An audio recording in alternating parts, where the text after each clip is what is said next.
Our next speaker is Zainab Wahid. She is just 17 years old, and she is a youth climate activist from Islamabad, Pakistan. Please welcome to the stage, Zainab.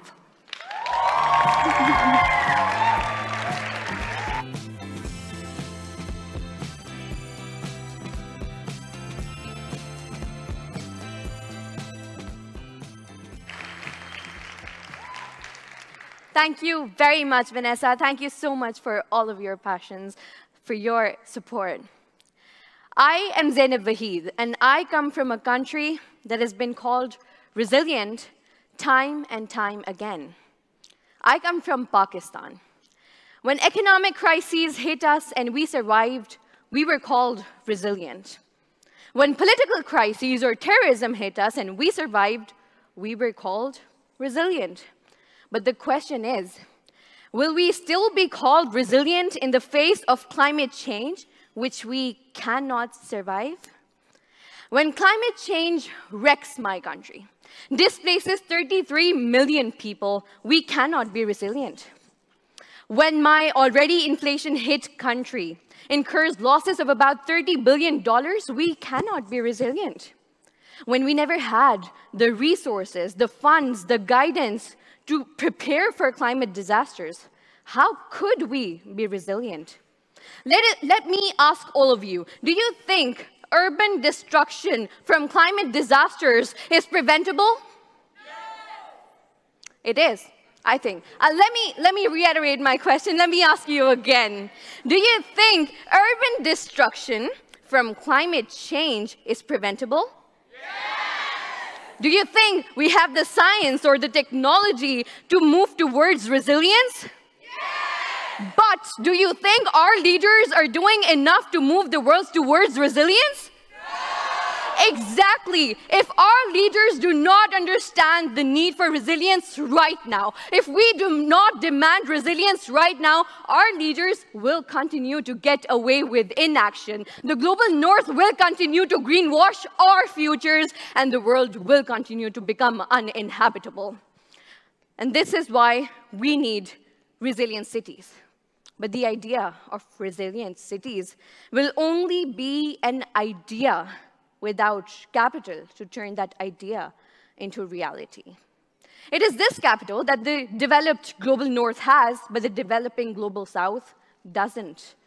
It is this capital that needs to be accounted for, this disparity that needs to be accounted for when we talk about climate justice. And so, essentially, it is this climate finance that must come from the global north, not as aid, not as charity, not as funds, but retribution and compensation to the global south for their fair share of emissions and for their role in causing climate change.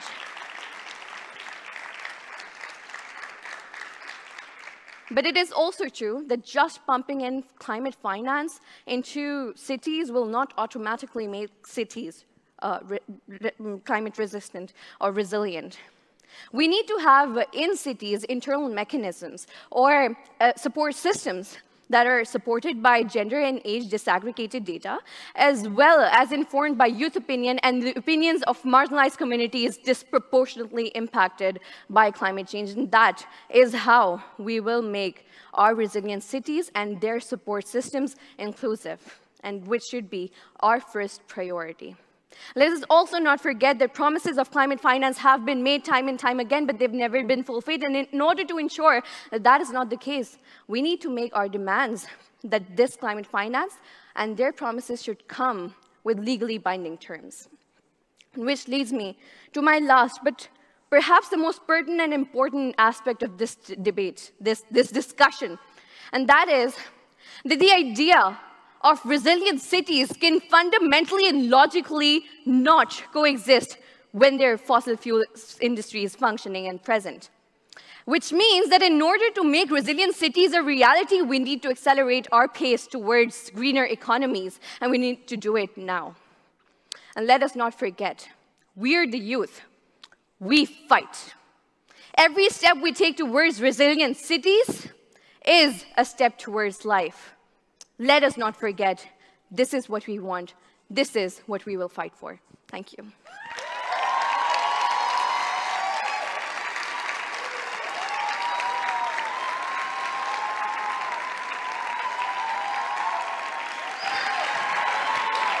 Thank you, Zainab. Thank you.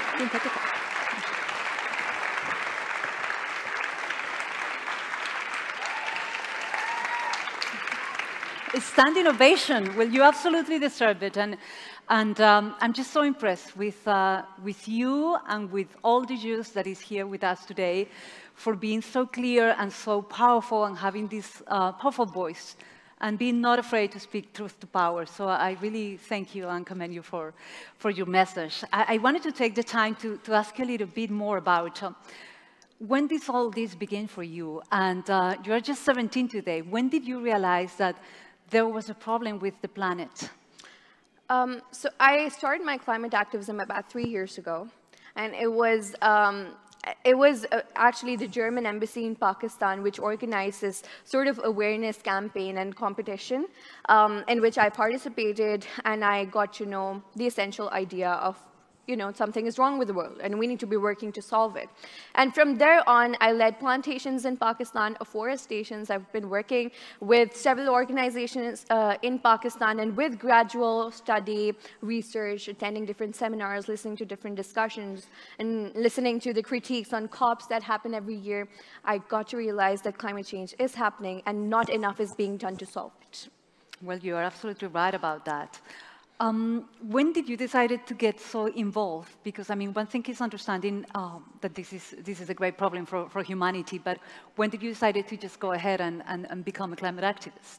So it wasn't an instant realization that 1 minute I was not a climate activist and the next I became a climate activist. I call myself a climate activist because it's not something that has to be attained. This label is not to be attained. I think everyone has a responsibility to push for climate action, to push for for change, to undo climate change in their own capacities, on the grassroots levels, in our own communities. So that is how I started to get more involved, to work with people in my community, yes. A couple of months ago, your home country, Pakistan, was flooded. Yes. Actually, 1/3 of the country was completely underwater. 1,700 people were killed and 23 million people were affected.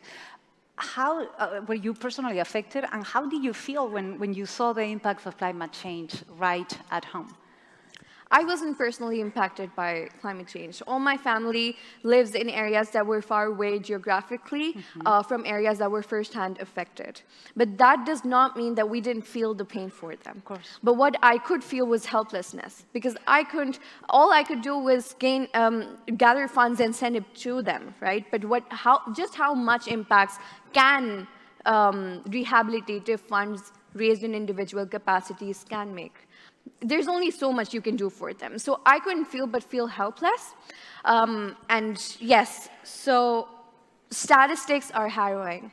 8 million girls and women in my country have no access to sanitary products.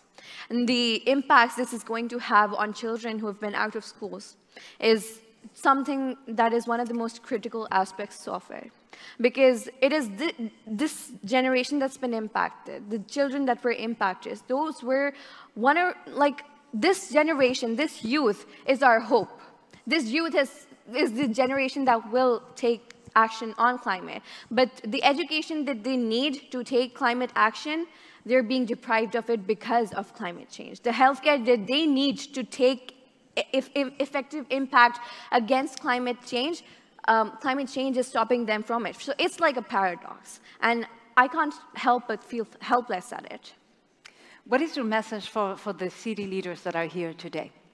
My message would be that we're the first generation that's ever going to face the first impacts of climate change, and we're the last generation that can actually do anything about it. We have the power. Youth has time and time again shown that it has the capacity to bring change and rectify situations where governments and institutions fail. And we need your help in taking action, because time is running out, and it is our future, this earth that we're talking about. What are your hopes for the future? Well, I can't be too optimistic looking at the past pace at which COPs have been going. The way that phasing out and phasing down has been confusing the